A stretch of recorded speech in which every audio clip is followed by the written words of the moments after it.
প্রভু যিশুর নামে আপনাদের সবাইকে অভিনন্দন। সদাপ্রভু যুবক যুবতীদের তিনি খুবই ভালোবাসেন। যুবক যুবতীদের জীবনে সবচেয়ে একটা বড় অসুবিধা থাকে যখন তারা কোনো সমস্যার মধ্যে পড়ে, তখন সেটাকে সামলানো তাদের কাছে খুবই একটা কঠিন হয়ে থাকে এবং এটা চ্যালেঞ্জ হয়ে থাকে। তো অনেক যখন মানুষ তাদেরকে বিভিন্ন রকমের পরিস্থিতিতে লোক আঘাত করবে, সে আঘাতটাকে সহ্য করার আমাদের কাছে শক্তি থাকে না। কিন্তু বাইবেলে একটা ঘটনা আছে, আর দাউদ তিনি সমস্ত রাজাকে তিনি জয় করেছিলেন। সাউল রাজার বংশ থেকে একজন ব্যক্তি সিমেই বলে একদিন দাউদ রাজা একটা খারাপ পরিস্থিতিতে পড়েছিলেন। তো তার নিজের ছেলেই তার বিরুদ্ধে উঠেছিল। তখন তিনি একটা কষ্টের মধ্যে থাকার সময় এই সিমেই আর দাউদ রাজাকে অভিশাপ দিতে লাগলো। আর দ্বিতীয় সামুয়েল পুস্তক 16 অধ্যায় 5 থেকে যদি আমরা পড়ি, সে ঘটনাটা আছে সেখানে। আর দাউদের বিরুদ্ধে সিমেই অনেক অভিশাপ দিচ্ছে। তিনি একজন রাজা, রাজার স্থানে থাকার একজনকে, একটা সাধারণ লোক প্রচুর অভিশাপ দিচ্ছে, মানে এতটাই অভিশাপ দিচ্ছে সেটা সহ্য করার বাইরে।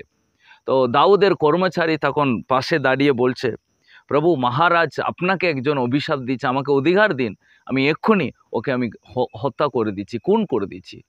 ও কে আপনার বিরুদ্ধে কথা বলে? কিন্তু দেখুন দাউদ একটা রেসপন্স দিয়েছেন, খুব সুন্দর বলেছেন, যেটা অনেক সময় আমাদের জীবনে আমরা বলার দরকার আছে। সামুয়েলের পুস্তক দ্বিতীয় সেখানে 16 সেখানে 10 পদে লেখা আছে, অবশ্যই ওর তার ভাই জয়ফকে দাউদ বললেন, এ নিয়ে তোমাদের মাথা ঘামানোর কি দরকার? ওকে অভিশাপ দিতে দাও, কারণ প্রভু পরমেশ্বর যদি তাকে এই অধিকার দিয়ে থাকেন তাহলে কার সাধ্যে ওকে থামায়? দাউদ বলছেন ওকে অভিশাপ দিতে দাও, ও যা বলছে দাও।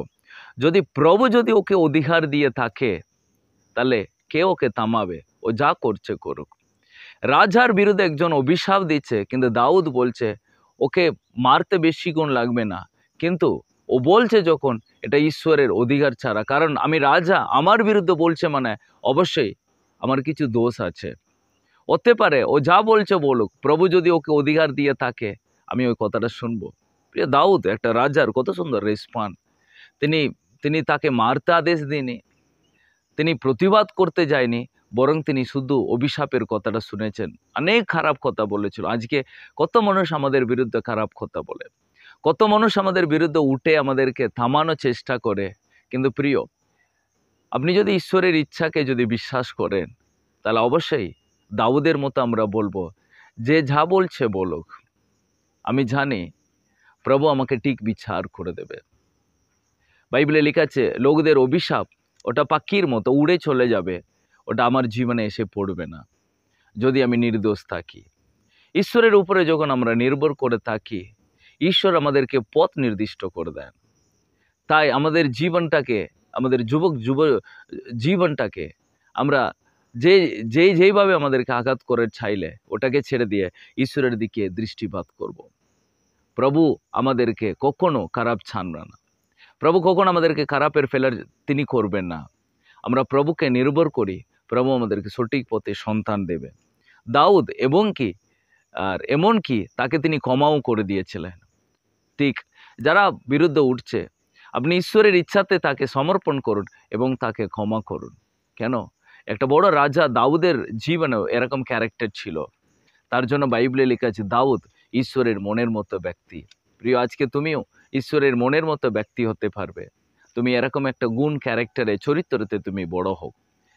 লোকদের বিরুদ্ধে উঠতে যেও না, লোকদের বিরুদ্ধে বলতে যেও না, প্রভুর ইচ্ছাকে সমর্পণ করে দাও, প্রভু বাকি দেখে নেবে।